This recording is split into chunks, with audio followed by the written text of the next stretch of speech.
நண்பர்கள் அனைவரையும் Jagadish audio book YouTube சேனலுக்கு அன்புடன் வரவேற்கின்றோம். குற்ற பரம்பரை பாகம் 46. பெருநாளி தெரு கலகலக்க தண்டோரா அடித்து கொண்டு வந்த காளி முச்சந்தி நாச்சந்திகளில் நின்று நிறுத்தி கைகூப்பி அறிவித்தான். சேவிக்கிறேன் சாமியோ, நம்ம கிராம தெய்வம் நிறைகுல வள்ளி அம்மன் முளைப்பாரி ஐயனார் குதிரை எடுப்பு ஆட்டம் பாட்டம் ஏறுகட்டு அத்தனை காரியத்தையும் பேசி முடிவு பண்ண இன்னைக்கு ராத்திரி முளைகொட்டு திண்ணையில் ஊர் கூட்டம் நடக்குது சாமியோ. தலைகட்டு தவறாமல் எல்லோரும் கூட்டத்துக்கு வந்துடணும் ஐயாக்களே. இடுப்பில் துணி நிற்காத சிறுவர்கள் எல்லாம் தண்டோராக்காரனுக்கு பின்னால் திரண்டு ஓடவும் நடக்கவுமாக ஊர் சுற்றி வந்தார்கள். சந்தோஷம் தாங்க முடியலே.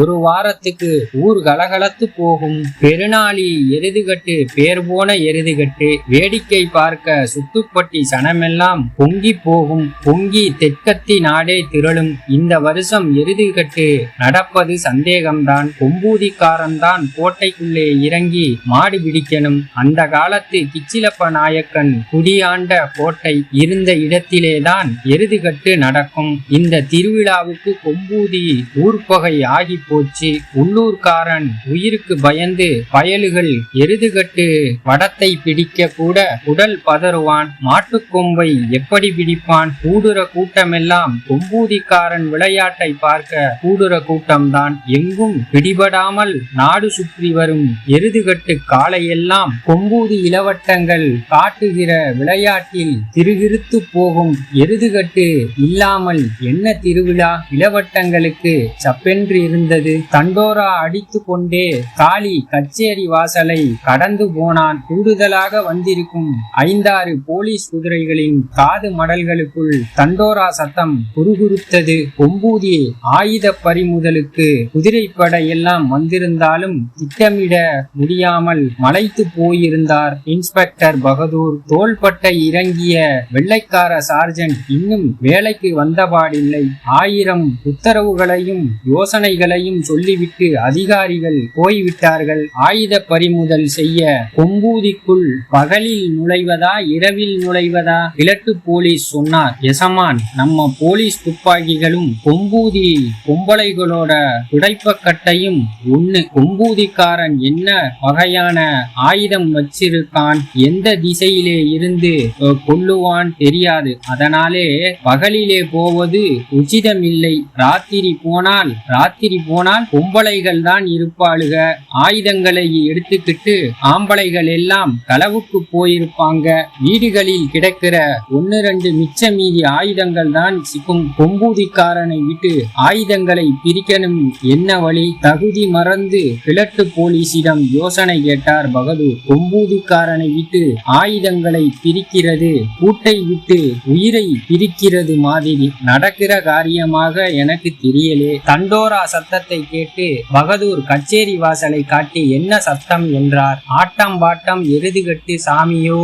தண்டோரா சத்தம் கரைந்து கொண்டே போனது. கிழட்டு போலீஸ் துள்ளி குதித்தார். எசமான், ஆயுத பறிமுதலுக்கு வழி தெரிஞ்சு போச்சு. பகதூர் வியந்து கேட்டார். என்ன வழி? இன்னைக்கு ராத்திரி முளைகுட்டு திண்ணையிலே கூடுற ஊரு கூட்டத்துக்கு நீங்கள் போகணும் எசமான். துரை புரியாமல் முடித்தார். கிழட்டு போலீஸ் வயிறு குலுங்க சிரித்தார். கொம்பூதிக்காரன் பிடிபடக்க மாதிரிதான். கட்டி கிடந்த குதிரைகளும் கனைத்தன.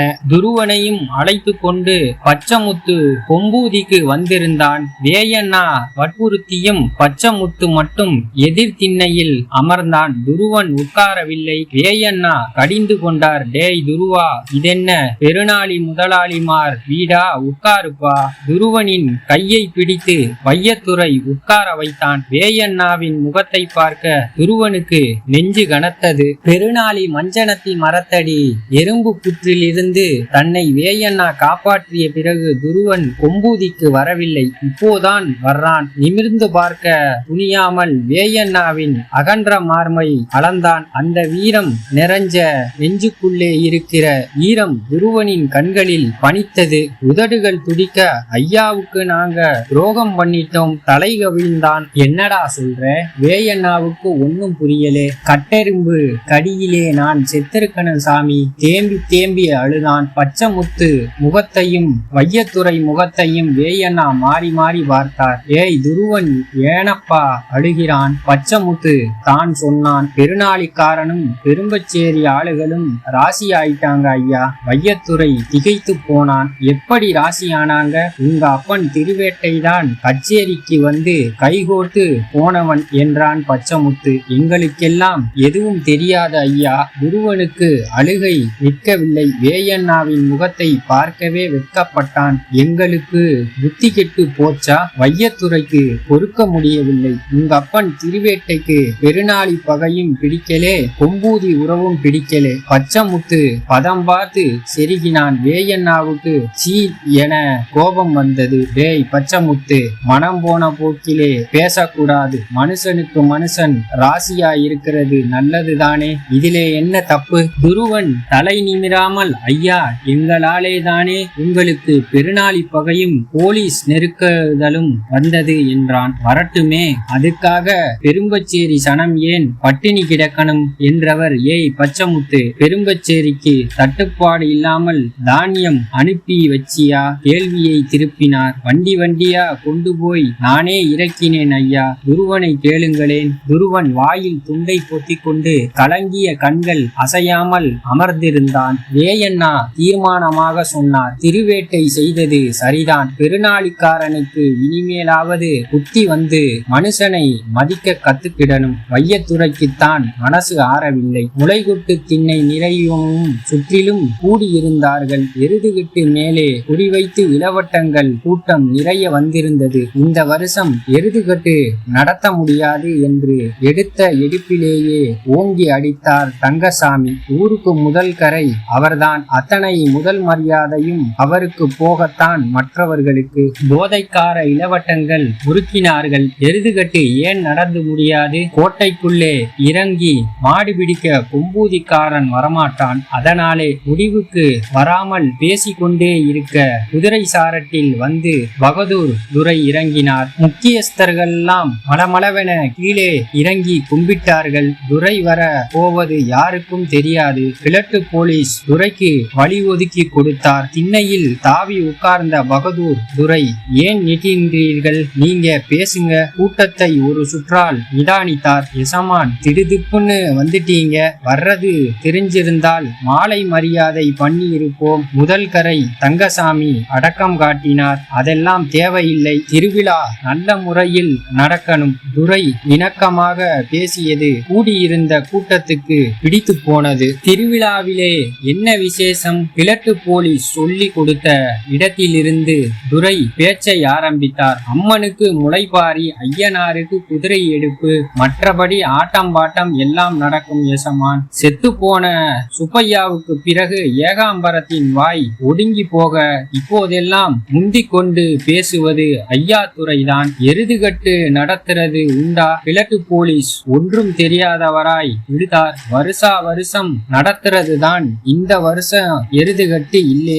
ஏன்? கொம்பூதிக்காரன் வந்துதான் மாடு பிடிக்கணும். இந்த வருஷம் வரமாட்டான். 2 ஊரும் பகையாகி கிடக்குதே. ஊர் பகை எல்லாம் கிடக்கட்டும் சாமி. சந்தோஷம் முக்கியம் இல்லையா? முக்கியம்தான். அதுக்காக மாட்டு கொம்புலே விழுந்து சாகிறது யாரு எசமான்? எருதுகட்டு நடத்தணும்.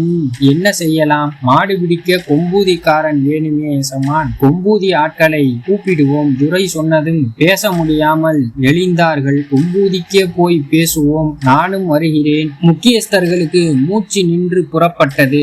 ஏகாம்பரம் பதுங்கு குரலில், முள்ளு பாதையை வெட்டிய கதை போல ஆகிவிடக் கூடாது எசமான் நினைவூட்டினார். பயப்படாதீங்க, எல்லாம் நான் பார்த்து கொள்கிறேன். ஊர்கூட்டத்தில் உட்கார வந்தவர் உத்தரவு போட்டுவிட்டு இறங்கினார். எருதுகட்டுக்காக தவித்த இளவட்டங்கள் உற்சாகத்தில் விசிலடித்தார்கள். துரையை குதிரை சாரட்டில் ஏற்றிவிட்ட கிழட்டு போலீஸ் திண்ணை பக்கம் திரும்பி, நாளை அதிகாலையிலே கொம்பூதிக்கு போக கொட்டு மேளத்தை ஏற்பாடு பண்ணுங்க. பதிலுக்கு காத்திராமல் தொந்தி குலுங்க போனார். ஊர்கூட்டம் உள்ளுக்குள் மொழி திருகியது. இந்த கதை தங்களுக்கு பிடித்திருந்தால் தொடர்ந்து எங்க சேனலுக்கு சப்போர்ட் பண்ணுங்க, லைக் பண்ணுங்க, கமெண்ட் பண்ணுங்க, சப்ஸ்கிரைப் பண்ணுங்க. நன்றி, வணக்கம்.